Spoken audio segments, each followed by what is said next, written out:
evening, guys. We are on talk number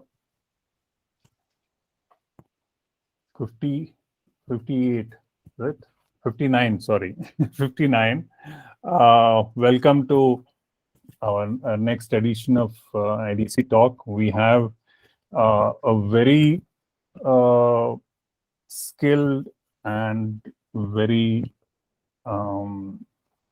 professional, high-end professional colleague, a friend, Parag Vyas, with us. I won't take up too much time on introducing him because the introduction which we are given says a lot, and that's more than what I can say. So, Parag, take it on and thank you, Raj. Start. So, as you can see, I have joined from IIT Guest House. I'm traveling and teaching, completing my remaining studies with fellow scholars. So the reason we have titled this Grey is my company's name is Grau Bar, and Grau Bar is a German coined word. It means a grey bear. So there is a long story behind why a grey bear, because there are white bears, there are black bears, but no grey bears. It's only imagination. So, Parag, can we go into presentation mode? Yes, we can. We can. So I was just waiting for things to settle down, and we will go in that, because after that I won't be able to see you people. So Raj, I will depend on you to give me a clue. Sure. So here we go on presentation mode. Yeah. And now I think you can see full screen. So, my journey has been between a lot of many, you can say, turns and many good stops. So I have tried to give a cross section, and there's no sharp focus on one of the topics, but there are many, jewelry being the primary. So I will be showing some jewelry also, which we design, and how we make the tools for that. So it is also touching later on product design things that we have done. And from jewelry to sculpting sums up the last 15 or so years, where I started my PhD, and sculpting is a recent thing, last 2 years when Corona was there. So when we were locked up in the house, I used to sculpt. So I'm going to start from jewelry and finish at sculpting. So this is the rough format of the presentation. And Raj, please interrupt in between. Sri, Dina, please interrupt in between if you want to ask a question, because I can't see. If you raise a hand, I may not be able to see. Parag, just one request. Yes, somebody please. has asked you to be a little louder. Louder. I'm trying to be loud, but that is it audible? I have brought the screen more close to me. Is it loud? Is it better? Yeah. Go ahead. Okay. So I will start with my thesis, my research, and one of the most tangible outcomes of my research is this monograph in the form of it's an authoritative document on Kundan jewelry. It's a reference material for industry as well as academia, and it is widely referred in design schools for a form-based approach to something which was considered very abstract. And I've tried to bring in a aspect which helps people design, get insights into what is liked by customers, the clients, their profiles. So I started with the study of smallest semantic units. Say, for example, this one is called a pan, which applied in a certain manner becomes a form cluster. And these form clusters are kept with one another. Then it becomes a necklace or a bracelet or any other article of jewelry. So this was my domain, and this is showing that I will be showing you in this area the works that I have done. So my work started by identification of smallest semantic units, and we identified around 99 of them by doing a very big survey of more than 125 people and shop floors and many other things, and then how they are used to make form clusters. So they are done in 4 ways: by changing the variety and proximity, by changing numbers, by changing orientation or size. So these are the ways in which you arrive at a meaningful form cluster using these semantic units. It's a long study, but I will not bore you with the details. In simple language, it is called Gothamni. So in simple terms, Gothamni is either one or a combination of these 4 things by which you arrive at a form cluster like this. And this then becomes a unit in itself, which is repeated either in the same size or in a decreasing order, which is called a Chhed Utara. That progressive adjoining clusters are progressively smaller. So this was my PhD topic, and this is how we uh, got into the formal aspects. By I'm thankful to 2 of my friends, Manubhai and Vinay in Ahmedabad, who helped me uh, get access to these Kundan workshops, and then extensively helped me with the line drawing of these things. Because we were working in a very precise manner, so line drawings were very important. How to get the aspect ratio, other details. So we took more than 50 designs and converted them into meticulous artworks which could be measured, and it could be checked against many things. There was a reference in the form of the stone grids, and the grids are used in jewelry also. So we took references from these. We also tried to find underlying patterns. We found something. It is not incorporated in my thesis, but later, if time permits, we will talk about it. So there are aesthetically pleasing compositions which can arrive like this, and there are not so pleasing compositions which happen like this. So our study is based on aesthetically pleasing composition, and these were later on studied by taking books, published journals to end users, and we noted down the responses to specific questions, and that's how we derived some conclusions. So this was my thesis. The reason I'm showing you into detail is because later on we have converted some of these things into jewelry. So you'll see these semantic units being translated. A typical Daudi pyala, you will see, is bond is converted into jewelry. You will see oily being used as an important element, and it will be seen throughout in the jewelry design and other things also. So this is the foundation. In the meantime, I have also worked in Germany with Alexander Neumaster, and there I worked on 4 projects, but I have not incorporated them in this because first, it is very old, and second, there is more interesting things that I can show you on jewelry. So Raj and I discuss these things, and then systematically we kind of weighted it down, and it is more on jewelry. So these are some my early industry design projects, and this is my studio. This is one part of my studio.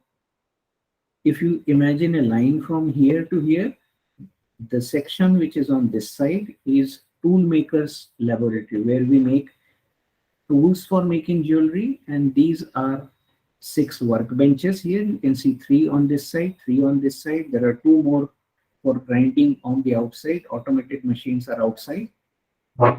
This is the first floor of my house, and this is more like a hall which is converted into a jewelry studio. You can see pendant motors, you can see magnifiers, and all these tools that you see on the table we have designed and made in our own studio. This is the studio. It is self-explanatory. It goes The door you see is my house, and this is the first floor. You just saw this studio. Okay. You can see the blue toolboard there, and it opens to that door. These are jewelers workbenches which I have designed, and we have made it in-house. So practically, and this is how people work there. It's a slightly old video. This is the boardroom. We use it for conference and holding meetings.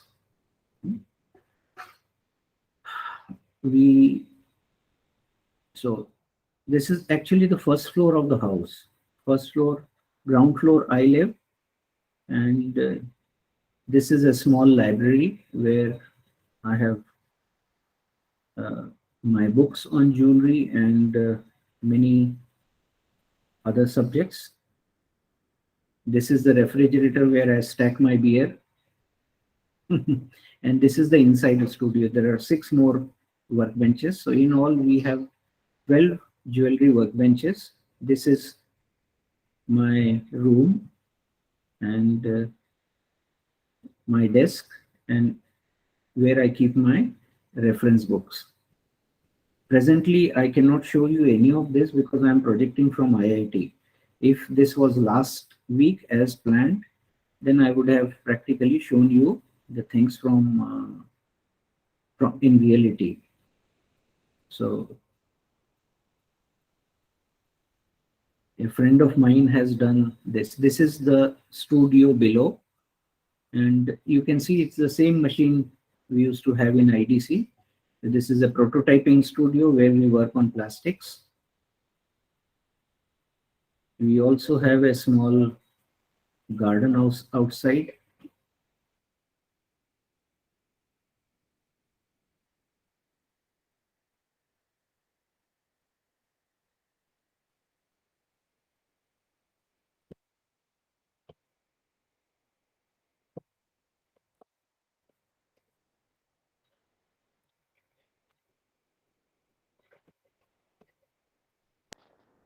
Parag, last time you told us some tree fell down, some old branches you were picking up from the garden to do some carving. Yes, that is coming from the same garden. Let me see if it works. Okay.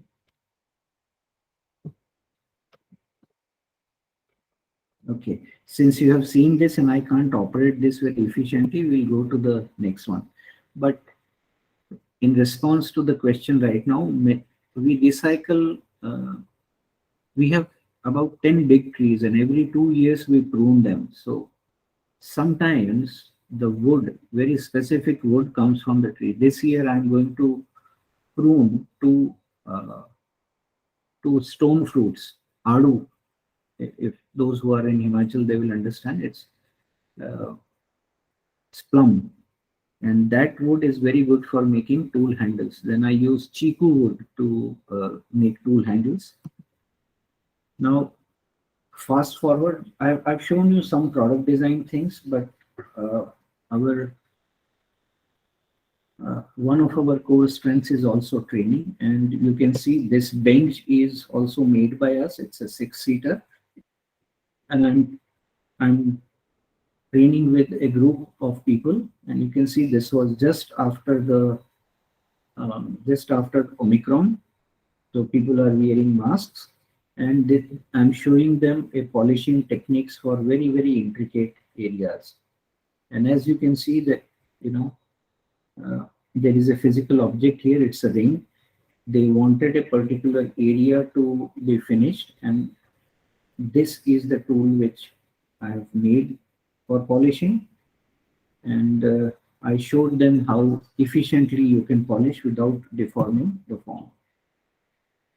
In-house training also we have trained old world skill champions so far, and everybody who has won a medal or medallion is practically trained in our place. We follow the age-old method of prescribed by the scriptures. It is a tapan, Gharshan, Chedan. Now this taxonomy has a particular advantage that all the processes which are past, present, and all the processes that will come in future will be coming under these four categories only, because they are mechanical deformation of material, heat-based processes, Gharshan, friction-based processes like filing, and Chedan, which is drilling and punching-based operations. So 2 years ago, I have published a paper, and the company we work for, they have adopted this model not only for their training center, but they have applied it into an area which is called new product development, and slowly it will become upstream and downstream, where all the processes are clubbed together in a certain manner. So it also reduces heat load on overall system. But I will not bore you with details because there are a lot of things to see. And you can see all the tools which are here, they are not available in the market. We manufacture it ourselves. It's very interesting to see the top layer of this bench pin is made out of a wood which is called anjan in our area. It is a wood which doesn't burn. Even if you expose it to naked flame, it doesn't. So it is used for making houses. And this wood is salvaged from old houses and sandwiched on a layer of beech. And this sandwich then becomes a very thin bench pin. Otherwise, commercially, you cannot have a bench pin of this thickness. People have 1 inch, 2 inch thick, and this is hardly a couple of millimeters, which gives a tremendous advantage to the jeweler, and they can work on very intricate form. And this also reduces the stress to human hands.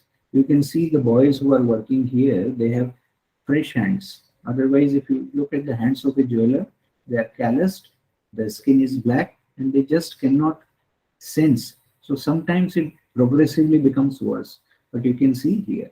And it is also done very ergonomic, as I will show in subsequent slides. So this is a piece which is in progressive stages of development. And this kind of patterns are only possible with this kind of a tool. If you have conventional tools, you cannot make these details as easily. So this is how we work. This is me and one student in the inside workshop. As you can see, the bench moves in response to different anthropometric measurements of the person. He's tall, so you can see there is a tall one fitted for him. If there is a person who is short, a short one is fitted for that person. So we have taken care of 20 major body measurements, and it can satisfy a very large number of population by customizing their workplace. All the possible defects that can happen in piece of jewelry are summed up in these 32 defects. If you do not do those defects, your jewelry always will be perfect. There is a catch skin which catches silver or gold in working, and everything is neatly arranged in this worktop. He won a, you can see there is a medallion with him, and now these are some training sessions. You can see this is in north of India, and you can see sometimes while doing research, I also review a lot of papers in metallurgy of gold written by Christopher Corti and Mark Grimwade themselves. These are stalwarts. I was to meet them in 2015, but my visa thing got botched up, and after that the conference was not held anymore. But that was my opportunity to rub shoulders with these people. Very, very few people have done research in domain of jewelry, and yours truly happens to be one of them. So these are training sessions, and you can see these are polishing plates and how things are done in a scientific way. These are the presentations. Now this is jewelry, and immediately after my PhD, then we started developing tools. So good tools basically mean less effort. So we brought in the ergonomic factors. We brought innovation tooling solution for all workplaces. You will see majority of our tools are wooden. There is a reason for that, because in jewelry, you recycle all your scrap. Just imagine a industry which has to, by force, recycle all its scrap. Uh, Steel industry can say that we have a loss of 30% or 20%, or steel 10% of the steel burns off, but jewelry cannot afford that. If your overall losses are 4%, you can barely survive, and good ones have to bring their loss under 2%, 1.6, 1.8. If it is more than that, you are dead. You just don't know it yet. So majority of our tools are wooden, because wooden tools once enter the factory, they do not come out. After some years, you send them to burnout, and from the ashes, the gold particles are recovered. So it is to facilitate the recovery, we have chosen material wood. We season the wood for at least 2 summers, and after that we convert it into tools, and they are very, very stable. I started one more company by name of Vyas Tools before COVID, but we were badly hit by COVID, and but still you can see lot of these polishing sticks, specialty tools, grips, and all these things are made under Vyas Tools.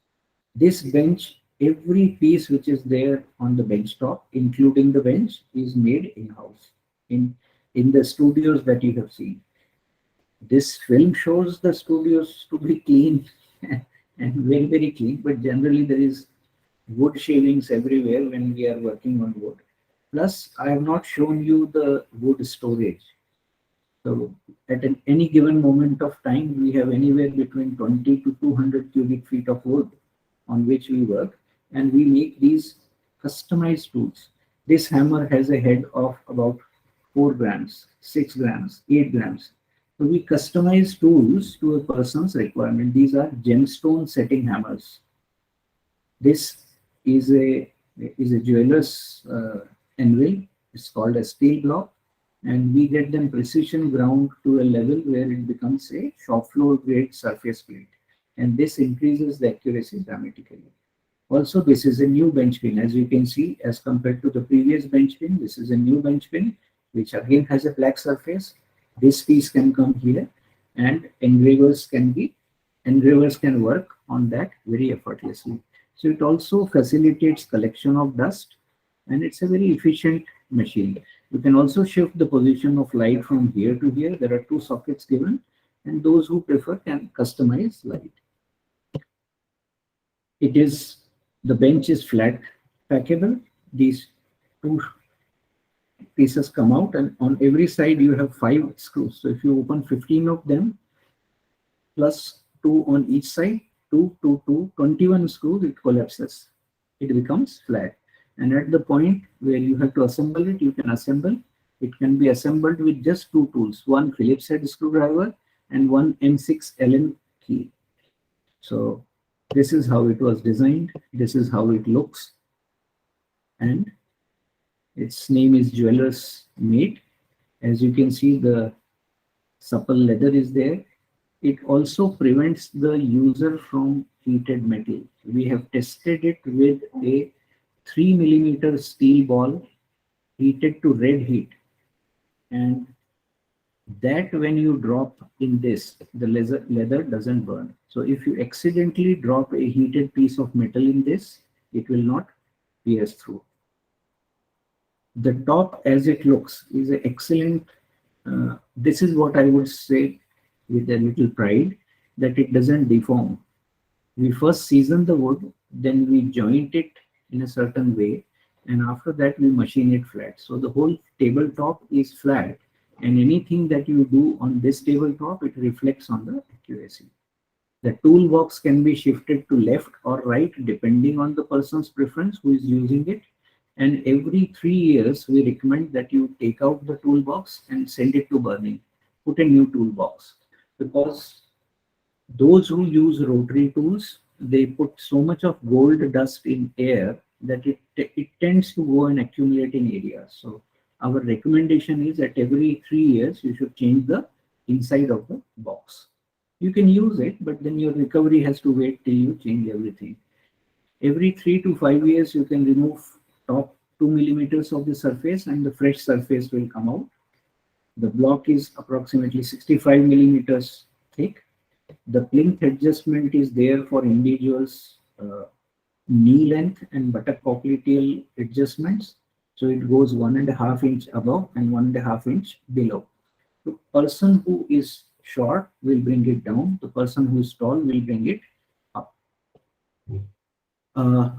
Everything opens. There are no wood screws here. There are metallic joints here, and we use the fitments from a very reputed company, and that ensures that even after 2 years, if you want, the component is available in the market. So these are shoulder washers, Allen keys, and this is how it sits on the top, and it maintains its dead-on accuracy. So there is no scope for unlevel surfaces, inaccuracy, and these are the adjustments that can be done. Drawer pulls out, and you can put tools here, and you can customize it your workplace. So customization is our key. Work surface quality is our key. Height adjustment is, depth adjustment is possible by moving your chair in or out, or you can also give a specification for, this is a very specific feature of a jeweler's bench, because jeweler would like to sit in the bench. They do not sit on the edge of the bench. You must be wondering why it is tall. It is tall because the person goes under the bench. The jeweler sits under the bench, and this curvature is to allow this person to go in and work. Now here, when you work, the sawdust falls vertically down and it is caught by this skin, and therefore it is called catch skin. It gives a customizable storage and gives access. So these are all details that you can see, which are features of this table.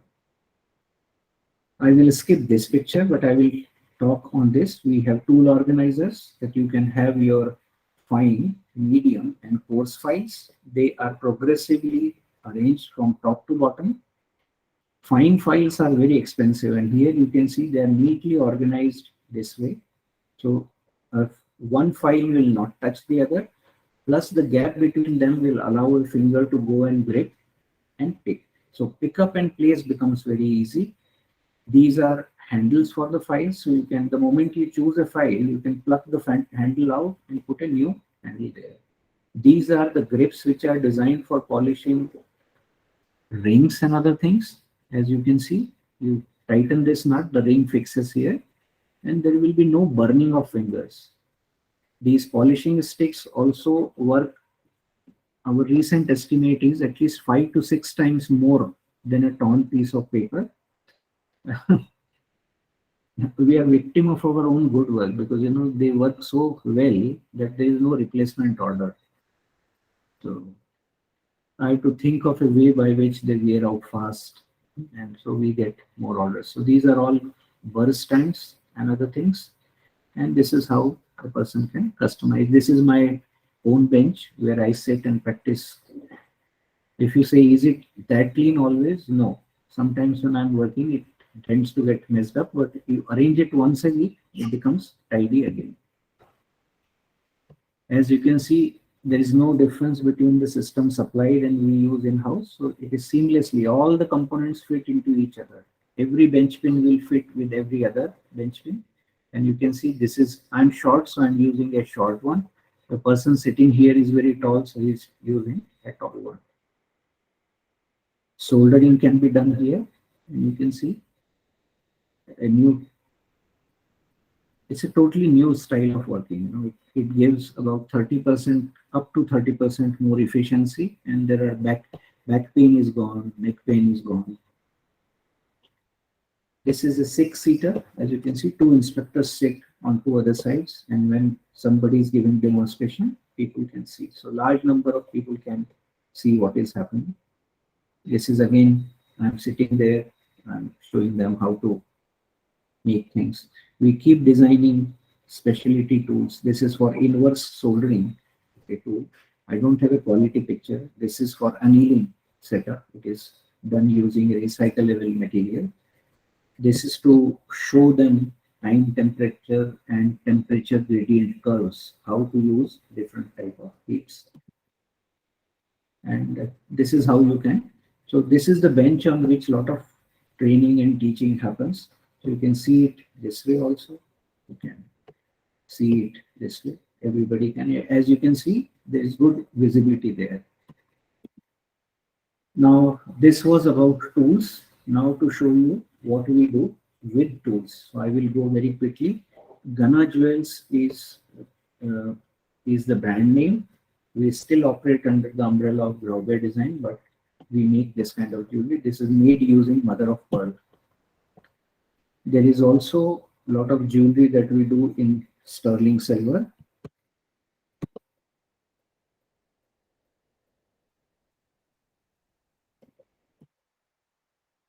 And here you can see this is made in sterling silver using there are no gears in this, but you can see how it comes in mesh.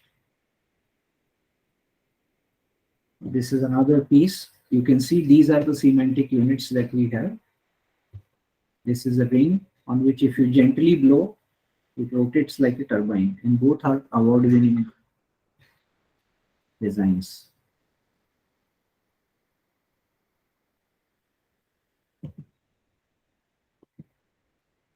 I will play this once again.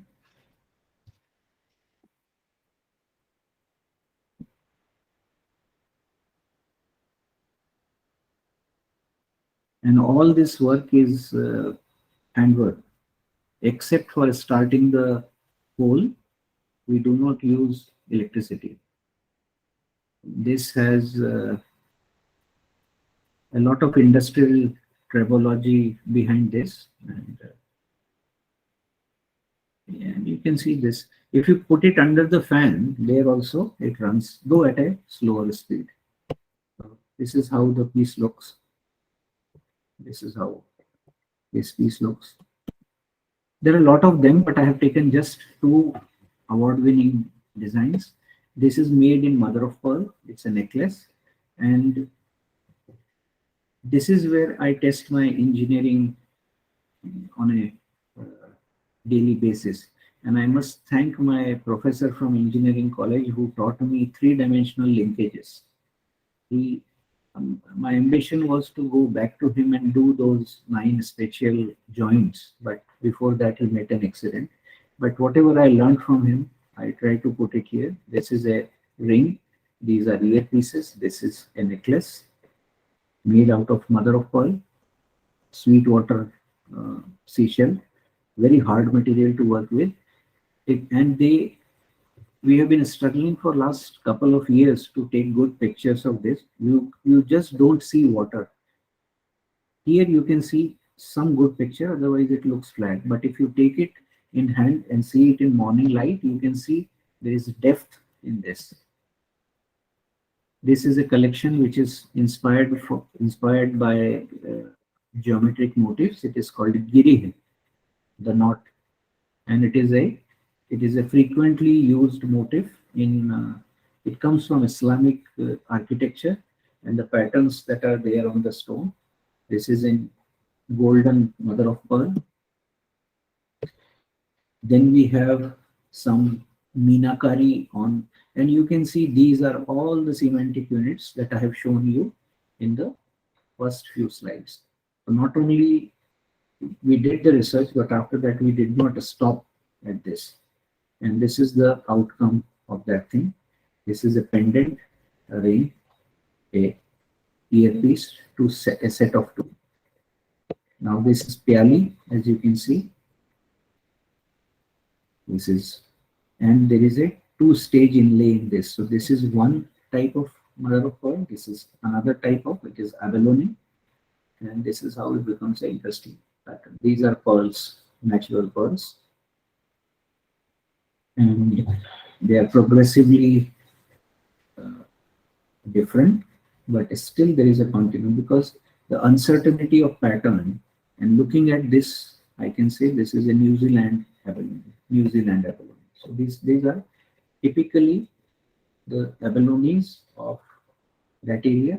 We also import from other areas like Indonesia and other places, they are slightly different in color. It's not as deep. This deep blue and green is typical New Zealand.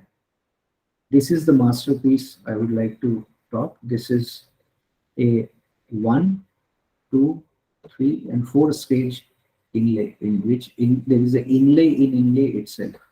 This unit is inlay in this, and there is an inlay here. It is very clear here. 1, 2, and 3. And in one masterpiece, we have gone up to 4 layers. They are examples of perfect fits. Only human hand can achieve this. There are no. It's not possible with PCB. One may have very sophisticated machine, but this kind of surfaces which are natural, when you have to achieve a fit of this level, it requires a human hand. So this is, and you can see how small this is. And here you can see a little water in this. This is black mother of pearl. This is white mother of pearl. This is abalone. And the peacock's crown is also made in abalone. The backside is made in sterling silver. The linkages are again specially designed. They dangle and move with the body. Again, another example from Giri.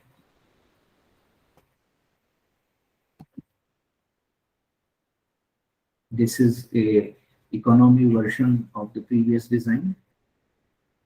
At the moment you put one design, people always ask for, is there a cheaper version? So we have to sometimes make a cheaper version. The design is same, and you can see how it changes. This versus this. The same design, different interpretation.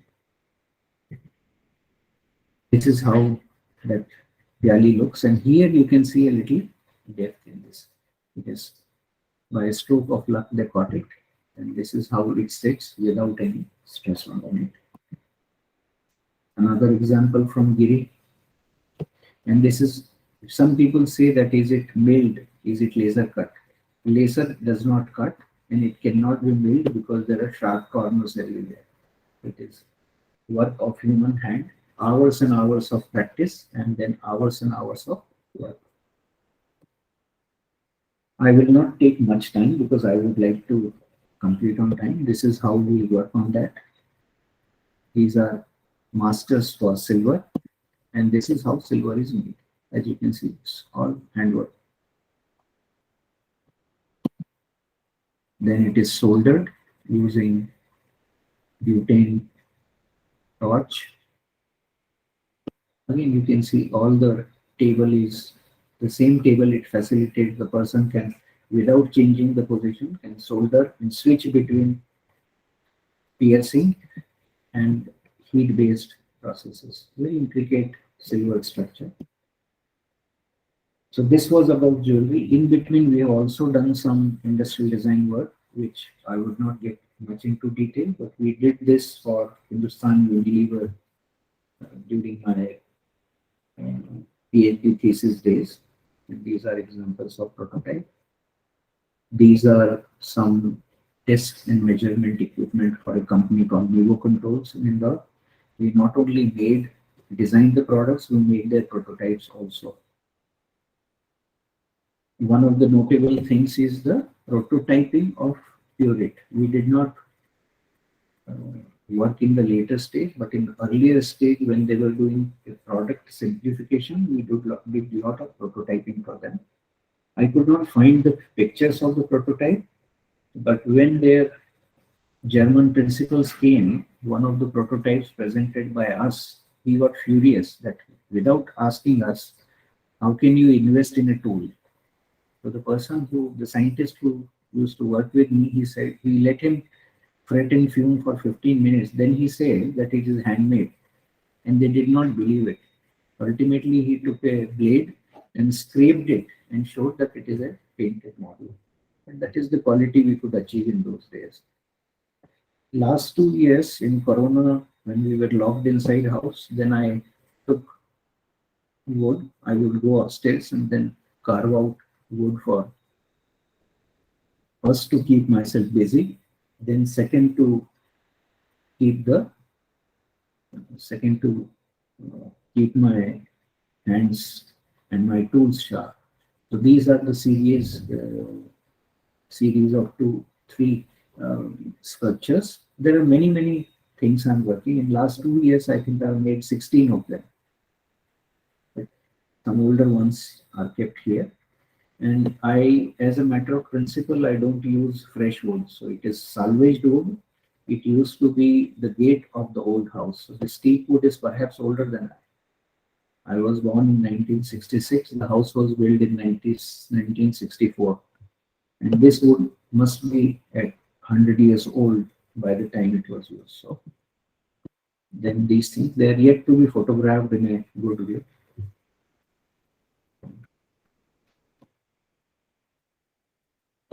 So this one is, I'm working in apple wood, ash, beech. Then cutoffs, I try to lag them together and then give. So once they are finished, perhaps I will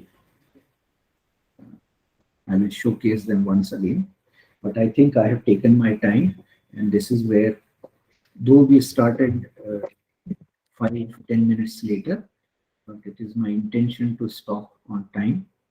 I had to slightly rush through, so this is where I would stop the presentation and maybe give the forum back to moderator here. Here I would like to kind of invite questions, and then we will have. Thank you, Parag. That is that's like really opening a whole new world to us. Like Sri Kumar had put it, awesome work, and really showed all of us. I mean, very few of us have really, if at all, dabbled into jewelry design. So this is like something totally new for us. Thank you very much for that. Great talk. Now we'll open the forum to questions. Please, there's a hand icon. Please press that so that we can sort of take you one by one on. Parag, you can close the presentation so that you come on video. I can close? Yeah. Yeah. You can stop sharing. Yeah, I did that.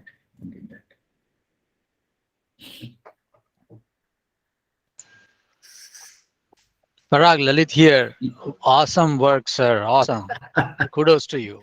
Thanks, Thank you Lalit. for sharing it. Thanks, Lalit. Yeah. And friends, I must say, Lalit has very recently helped me procure more weapons. You know, my thirst for tools is never satisfied. So very recently, he has helped me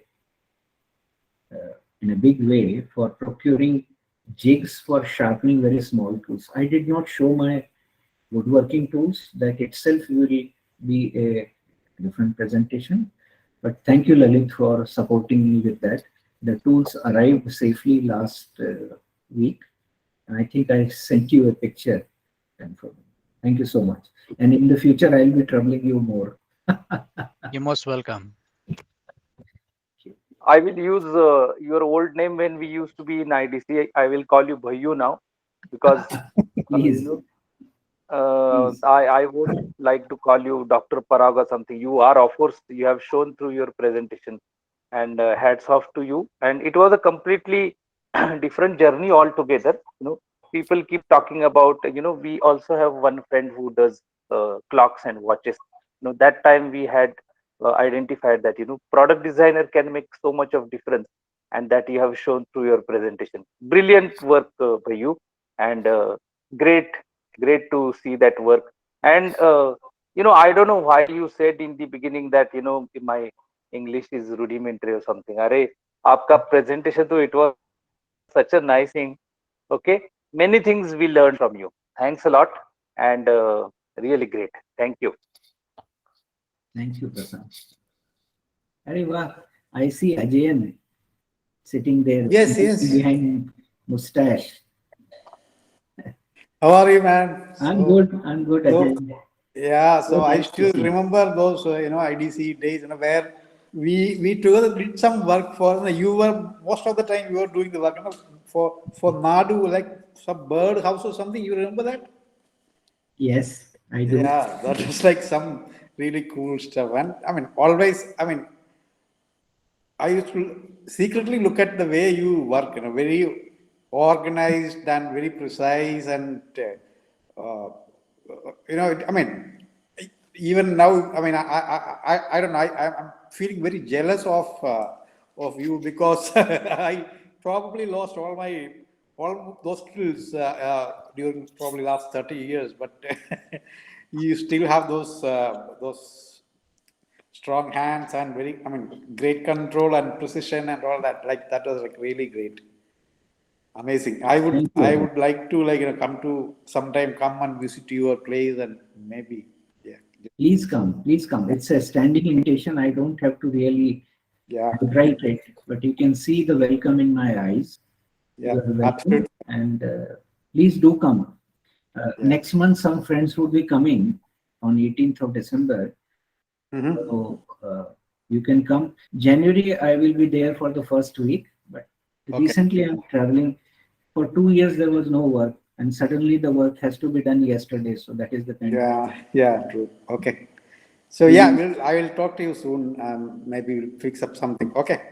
Nice. I'll type my number here. Yogesh, please. Yeah, I mean, moderator would. Yeah. Carry on. Yogesh, please go ahead. Hi, Parag. I briefly remember meeting you once in IDC. I was in Bapat sir's cabin, and you were very briefly explaining me in a very simple language what you do about jewelry, and that had stumped me at that time also. So I think I have one question. You very briefly touched upon your research where you kind of found out the way the pattern works, how do they repeat, what is aesthetically pleasing, what is not pleasing. So there is a certain way in which you have tried to find some empirical ways in which things are happening. My question is particularly related. Did you at all stumble upon any references which connect jewelry to temple architecture? I did. I only did not incorporate it in my PhD thesis for a variety of reasons, but majority of the design study was also done with the figurines and statues which are in the temple and outside the temple. And these semantic units have been temporally stable. They give a full story. In fact, the jewelry is a story in itself. Yeah. But then, research is a very, how do I say? It's a very different thing. So I kept only that part in my thesis which I could defend. Let me say that very. Yeah. But there is an annexure, and besides annexure, there are several 100 pages of material which connects the two. I frequently use it in my lectures. Okay.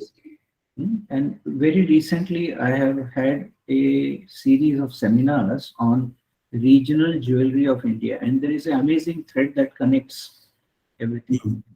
So for those who are, from Tamil Nadu, they would understand Manga Malai, Kasu Malai, Melakkai Malai, and they all are having the same semantic units coming there. You climb to north, then the motif is called something else. So temples were, I would say, if somebody wants to study jewelry, go and study temples. They may not have as much article of clothing, but they will have many articles of jewelry. Starting from head to there is a ornament for the choti, and then there is something for the neck and everywhere, and right up to. So this is from head to toe, there are ornaments. And they all, and jewelry is also healing. You did not ask this, but it is a remedy for many things. It's a remedy for joint pain. It is for appeasing planets. It is also working on subtle acupressure points. So there are many aspects. But like you rightly asked, temple architecture, not only architecture, the whole fenestration. It's like you don't know where it starts. One stops, the other starts. Yeah. Recently, I went to a temple in south of India, Tamil Nadu. It's a Chandrachudeshwar, I think, 1,000-year-old temple. And there again, I was studying these things. And you can make out that this was this lotus-shaped thing. The flower pattern is visible. So, very much so. Very much so. Great, great. Thanks. Amazing work. I'm going to visit your place very soon. Please, please do. Great fun to see your workshop and the entire woodworking. Thanks. Thanks for a beautiful talk. Yeah, Ankur, please go ahead. Yeah, thanks. So first of all, I've had the privilege of coming over to the workshop, and I saw it in the whole route in different rooms. And now that I could see it in a 3D, I could only understand the expanse of the work that you know. I'm more than glad that I got to visit and I got to know you personally. So, Mike, I was questioning.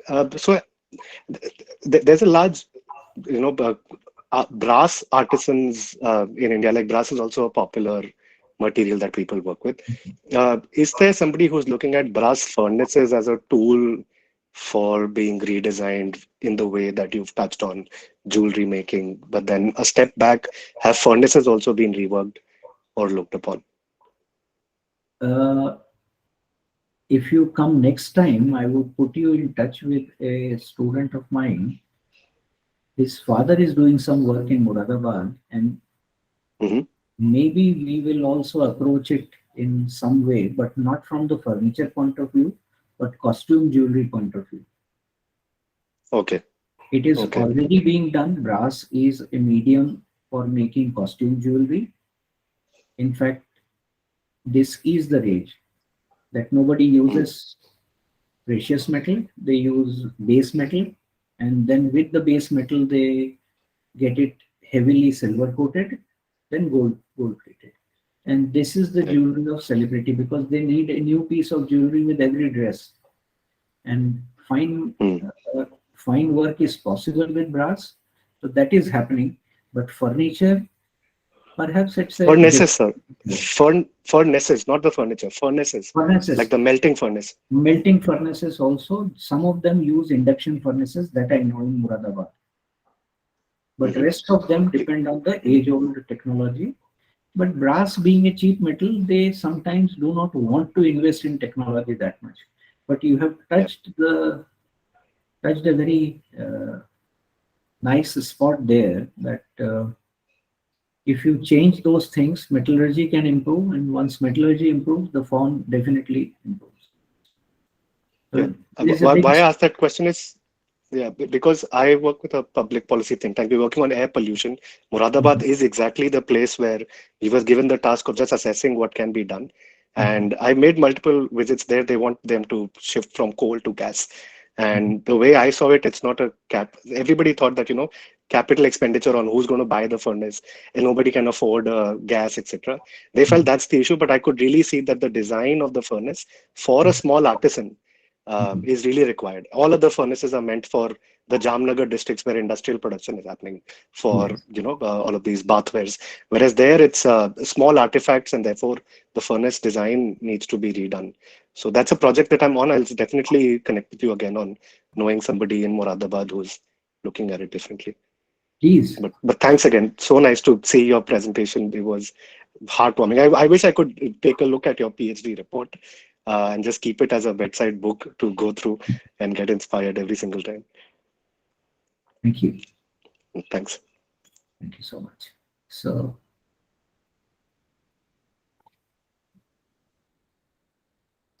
Yeah, Venkatesh, please go ahead. Yeah. Parag, wonderful talk. I had visited your studio a few years ago, although when I visited, I remember you were not there, you were traveling. But then I spent about a day, about half a day there, going through the work, talking to the people who work there. And, it was really a wonderful, time spent there. The reason why you were not there were because you were conducting a training session at some place down south, right? So yes. I want you to talk about that experience, because I remember you telling me that you train people for these big brands like Tanishq and GRT Jewelers and Joy Alucas and those kinds of big people, right? So, like, what has been the response, when you go and train this? What are traditionally like family, trade? These are jewelers who pass on the skills, in the family, and they're kind of very close knit community. At least in Tamil Nadu that I know of. So, have you been able to make inroads into these communities and impart them skills that they probably don't know, techniques and stuff like that? Yes, Venki, I work extensively. In fact, the place I'm headed from here is exactly in South India. I will be traveling some hours from Bangalore. But one thing I can tell you is that people, let me speak very in simple terms. People from Tamil Nadu, if they are oriented properly, they are excellent with fine work. Excellent, excellent. I mean, it is coming from Ayurveda. There are three type of places, Anup, Sadharan, Jangal. So Anup is a state whose border touches sea. So Tamil Nadu and West Bengal happen to be like that. Sadharan is something like Madhya Pradesh, which is level, not very difficult. And the third is Jangal. Jangal is something which is like Assam, Northeast, Arunachal. So people coming from these three type of places have different nature. So one who is coming from Anup Pradesh like Tamil Nadu, if the Prakriti people from that places are trained, they can become excellent craftsmen. And that is how I handpick these people. I have trained one, and now he's not from the community, but I have trained at least 3 different people for making tools, jewelry tools. So this is how we are making our contribution in that area. So just like we make tools, they also make tools. And once you refine a tool, then the precision work becomes almost, it is guaranteed that work will be precise. There were some communities from which people came, but there is another problem, Venki, which is happening is jewelers do not want their children to become jewelers. Okay. Now, how to address this problem? Because first, the social respect which has to be there is not there. Then there is a general assumption, jeweler hai to chor hoga. He would be stealing something. So there are a lot of wrong beliefs, honest but wrong beliefs which are circulating. So if that can be addressed, more people can be motivated to come into jewelry. I tell them that jewelry work is almost meditative. It makes you immortal because your jewelry will outlive at least 5 successive owners. And it also is an act of detachment. If you give a piece of gold to a jeweler, he is not happy. And if you take it away, he is not unhappy. So he is equanimous. If you give jeweler gold, he knows he is only going to hold it for some time and he has to give it back. So it's a meditative experience which we try to take into these communities. And let's see. And Tamil Nadu is very nice, You get to drink rasam every day, sometimes twice a day. You're almost making it like you drink beer. Okay. I drink at least a tall glass of rasam every afternoon, and sometimes I drink a tall glass in the night also. Okay. And in my last visit, I ate only 3 chapatis over a period of 10 days. I love that. So I think, thanks for asking that question, Venki. And Wonderful. Thank you, Parag. Next visit. Ravi has asked.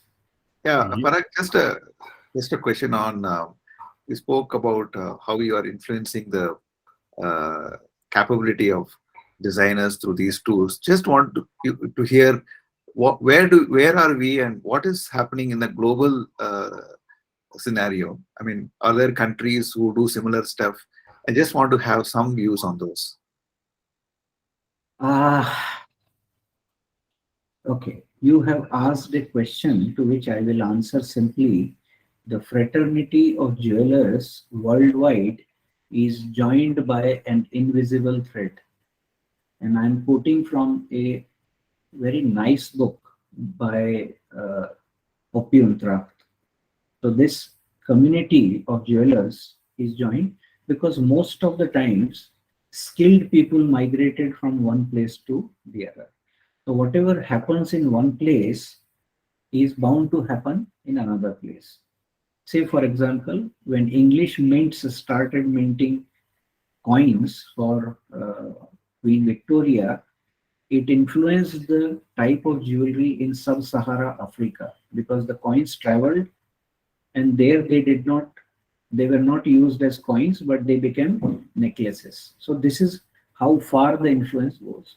Now, having said the context, the situation in jewelry is going through a bifurcation. If you look at the top end of the jewelry, it is becoming progressively more handmade as way back in 1910 or so. So on one type, when you want exotic jewelry, it is progressively more handmade. Kundan, for that matter, is 100% handmade. There is no role of a machine. On the other hand, there are machines which can print your ring, not the quality of handwork, but very cheap. So there is this divergence, and this pull is stressing the industry in a big way. Now, which way to go? I do not know which way it will go, but this stress is visible everywhere. Progressively, the skills are coming down. Progressively, the machines are taking over. Progressively, there is a loss of variety. So this is what is happening worldwide. Okay. Thanks, Parag. Thank you.